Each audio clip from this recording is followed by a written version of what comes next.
Hello students, मैं R J Verma, teachers Sita group of education Mahmudabad Sitapur. मैं आज आपको थ्योरम्स के बारे में बताने जा रहा हूँ। क्लास 9th में आपको त्रिभुज के समरूपता के सिद्धांत पढ़ाए गए थे, सर्वांग समता के सिद्धांत। समरूपता, अब हाई स्कूल में आपको समरूपता के बारे में बताया जाएगा। सर्वांग समता और समरूपता क्या चीज़ होती है, पहले इसको समझ लीजिए। सर्वांग समता जहाँ आकृति और आकार दोनों समान होते हैं, आकृति और आकार दोनों की समानता को सर्वांग समता कहते हैं। लेकिन समरूपता जहाँ पर शक्ल एक जैसी है, आकृति एक जैसी है, लेकिन आकार छोटा बड़ा होता है, वहाँ पर उसको हम समरूपता कहते हैं। समरूपता के कुछ सिद्धांत होते हैं। कोई भी त्रिभुज ले लें हम, अगर उसकी भुजाओं में, संगत भुजाओं में समान अनुपात है या उस त्रिभुज के तीनों कोण समान हैं, समान कोणिक हैं, तो ये त्रिभुज समरूप होते हैं। इसी समरूपता के सिद्धांत को लेकर के थेल्स महोदय ने एक थ्योरम को, एक प्रमेय को जन्म दिया है, जिसको हम थेल्स का प्रमेय कहते हैं। इसी को आधारभूत समानुपातता का प्रमेय भी कहा जाता है। थेल्स का प्रमेय क्या है?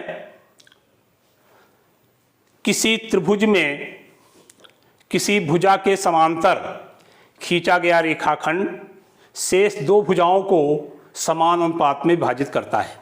देखिएगा,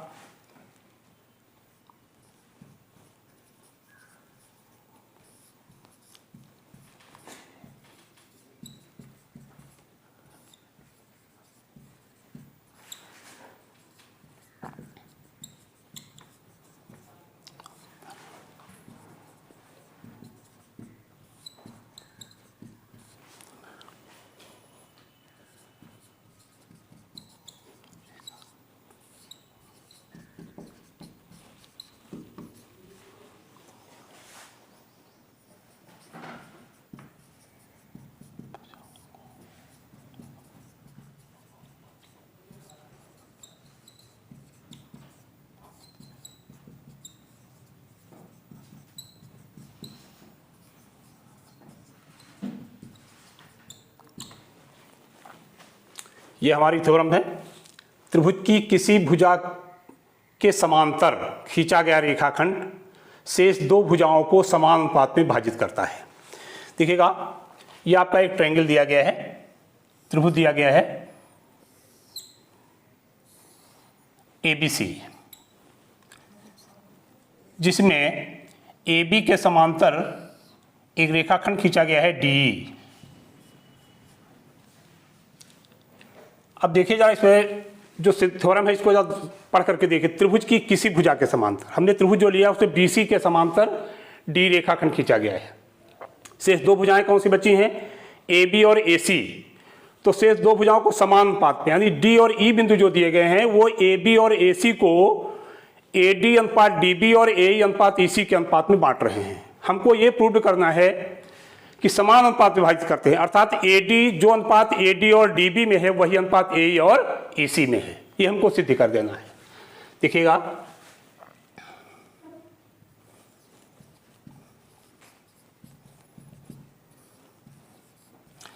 ABC जिसमें BC समांतर है, ओके, D समांतर है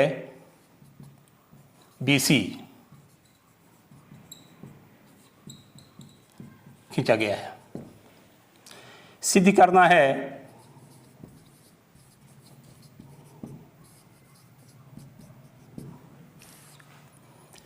AD अनुपात DB बराबर होगा AE अनुपात EC के। ये हमको प्रूव कर देना, सिद्ध कर देना है। देखिए रचना में क्या करते हैं,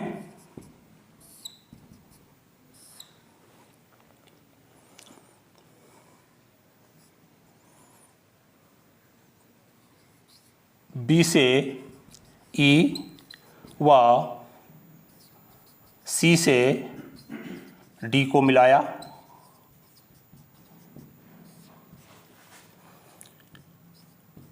डीएम लंब एसी व ईएन लंब एबी खींचा। देखिएगा ये हमने बी से ई को मिलाया है,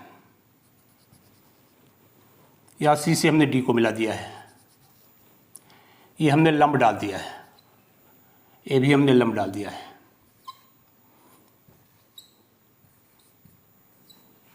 ये आपका फिगर तैयार हो जाएगा। ध्यान दीजिएगा, उत्पत्ति में हम अपना तर्क देते हैं। देखिए इस थ्योरम जो है वो हाउ एंड व्हाई, क्यों और कैसे, इस सिद्धांत पर चलता है थ्योरम का नियम। हाउ एंड व्हाई मतलब क्यों और कैसे। सबसे पहले आप देखिएगा कि इस त्रिभुज ADE में EN रेखा जो है वो AD पर लंब है, और आपको ये मालूम है किसी भी त्रिभुज का जो क्षेत्रफल होता है वो उसकी एक भुजा और संगत ऊंचाई के गुणनफल का आधा होता है। इसलिए इसमें AD का क्षेत्रफल क्या होगा, लंब किस पर पड़ी है, EN लंब है AD पर, तो AD और EN के गुणनफल का आधा होगा। देखिए चूंकि ADE में EN लंब है AD पर, इसलिए एरिया में त्रिभुज ADE ये बराबर हो जाएगा 1/2 1/2 AD गुणे EN। हमने आपको बताया ना कि किसी भी त्रिभुज का क्षेत्रफल उसकी एक भुजा और संगत ऊंचाई के गुणनफल का आधा होता है। इसी प्रकार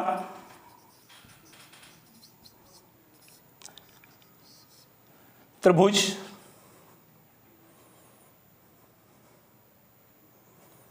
BDE में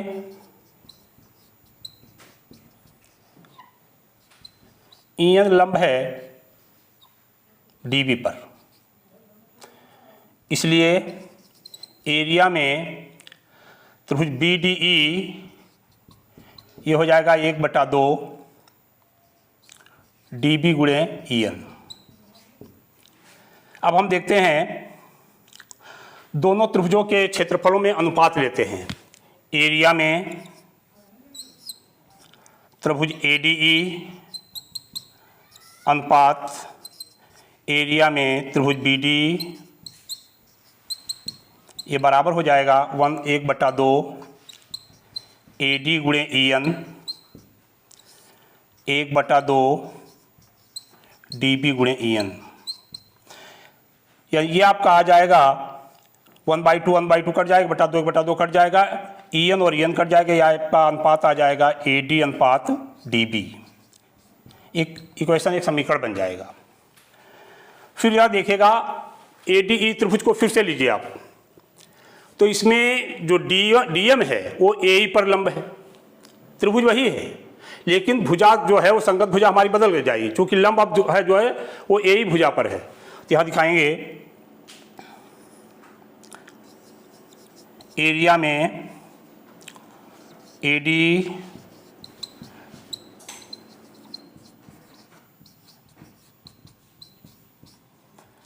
ये क्या हो जाएगा 1/2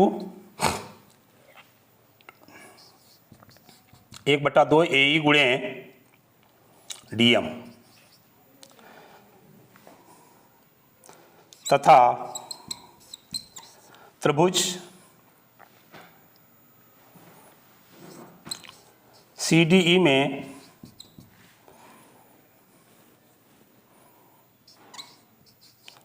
DM लंब इसी है, इसलिए एरिया में त्रिभुज CDE ये हो जाएगा 1/2 EC गुणे DM। अब देखते हैं एरिया में त्रिभुज ADE अनुपात एरिया में त्रिभुज CDE ये आपका हो जाएगा 1/2 1/2 AE into DM 1/2 AC into DM, यानी ये आपका हो जाएगा AE अनुपात EC। ये सेकेंड इक्वेशन बन जाएगी। ध्यान दीजिएगा जरा, देखिए त्रिभुज BDE और CDE ये दोनों त्रिभुज D आधार पर बने हुए हैं और आपको ये भी पहले से मालूम है कि D रेखा BC के समांतर है। एक थ्योरम 9th में आपको पढ़ाई गई होगी कि यदि दो त्रिभुज एक ही आधार पर और समांतर रेखाओं के एक ही जोड़े के बीच में स्थित हैं तो दोनों त्रिभुज क्षेत्रफल में बराबर हैं। यहां देखिए, चूंकि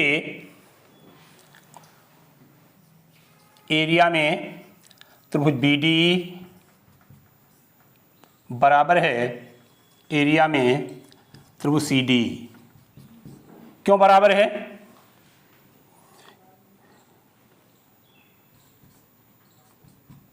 क्यों बराबर है? अभी हमने आपको बताया कि D रेखा BC के समांतर है, BD और CD दोनों त्रिभुज एक ही आधार D पर बने हैं, इसलिए दोनों त्रिभुज क्षेत्रफल में बराबर होंगे। अब जरा देखिएगा समीकरण फर्स्ट में क्या दिया गया है कि त्रिभुज AD और BD में दो AD और DB का अनुपात है। यहाँ पर AD और CDE में AE और EC का अनुपात है, जबकि AD और AD एक ही त्रिभुज है। यहाँ BD और CD ये दोनों त्रिभुज कैसे हैं? बराबर हैं। ऐसी स्थिति में हम क्या करते हैं, इसलिए समीकरण फर्स्ट, सेकेंड और थर्ड के अकॉर्डिंग क्या हो जाएगा, AD अनुपात DB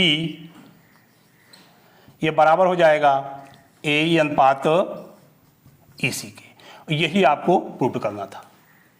फिर से देख लीजिएगा, त्रिभुज की किसी भुजा के समांतर खींचा गया रेखाखंड से दो भुजाओं को समान अनुपात में भाजित करता है। कोई भी त्रिभुज दिया गया हो तो उसमें जो थेल्स महोदय का थ्योरम है वो क्या कहता है कि शेष दो भुजाएं, यानी BC के समांतर D रेखाखंड खींचा गया है तो शेष दो भुजाएं AB और AC हैं, जिनको D रेखाखंड D और E पर AD अनुपात DB और AE अनुपात EC के अनुपात में बांटता है। और हमको ये सिद्ध करना है कि AD अनुपात DB बराबर है AE अनुपात EC के। हमने क्या किया है रचना में, B से E व C से D को मिलाया है, DM लंब AC और EN लंब AB खींचा है। देखिए AD में EN रेखा AD पर लंब है, इसलिए एरिया में त्रिभुज AD बराबर होगा 1/2 AD गुणे EN। इसी प्रकार BD में EN रेखा DB पर लंब है, ये रेखा जो है इस पर भी लंब है, इसलिए BD एरिया में त्रिभुज BD बराबर होगा 1/2 DB गुणे EN। दोनों त्रिभुजों के क्षेत्रफलों में अनुपात क्या रहा है, AD अनुपात DB।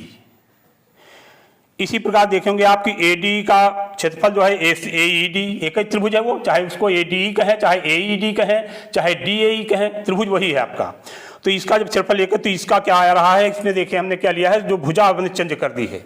चूंकि DM रेखा AE पर लंब है, इसलिए हमने त्रिभुज का जो क्षेत्रफल AD का लिया है वो 1/2 AE गुणे DM ले लिया है। CD का जो क्षेत्रफल CD में DM रेखा EC पर लंब है, इसलिए CD का क्षेत्रफल क्या होगा, 1/2 EC गुणे DM होगा। इन दोनों त्रिभुजों के क्षेत्रफलों में अनुपात लेते हैं 1/2 AE गुणे DM 1/2 EC गुणे DM, यानी ये आपका आ जा रहा है AE अनुपात EC आ रहा है। लेकिन आपको ये बताया गया है कि त्रिभुज BD और त्रिभुज CD ये दोनों त्रिभुज क्षेत्रफल में बराबर होंगे, क्योंकि एक ही आधार और समांतर रेखाओं के एक ही जोड़े के बीच में स्थित दो त्रिभुज क्षेत्रफल में बराबर होते हैं। दो क्या, कितने भी त्रिभुज बने हों, सभी त्रिभुज क्षेत्रफल में बराबर होंगे। अगर दोनों का, सभी त्रिभुजों का आधार एक ही है और समांतर रेखाओं के एक ही जोड़े के बीच में स्थित हैं तो सभी त्रिभुज क्षेत्रफल में बराबर होते हैं। इसलिए एरिया में त्रिभुज BD और CD ये दोनों बराबर हैं। तो हम देखते हैं कि समीकरण फर्स्ट में AD अनुपात DB, सेकंड में AE अनुपात EC और थर्ड में दिया गया है कि दोनों त्रिभुज क्षेत्रफल में बराबर हैं, इसलिए AD अनुपात DB बराबर होगा AE अनुपात EC के। ये थ्योरम आप कह सकते हैं हाई स्कूल में ज्योमेट्री के बैकबोन के रूप में कह सकते हैं। बहुत ही महत्वपूर्ण थ्योरम है आपकी ये, और इस थ्योरम से ही आपके हाई स्कूल में स्टार्टिंग होती है। इस थ्योरम को प्रूव करने के लिए, सिद्ध करने के लिए हमने आपको बता दिया है। कोई आवश्यक नहीं कि यही थ्योरम, इसके आधार पर बहुत सारे क्वेश्चन पूछे जाते हैं, बहुत सारी फिगर प्रॉब्लम्स भी पूछी जाती हैं जिनको हम इसी के बेस पर सॉल्व कर सकते हैं।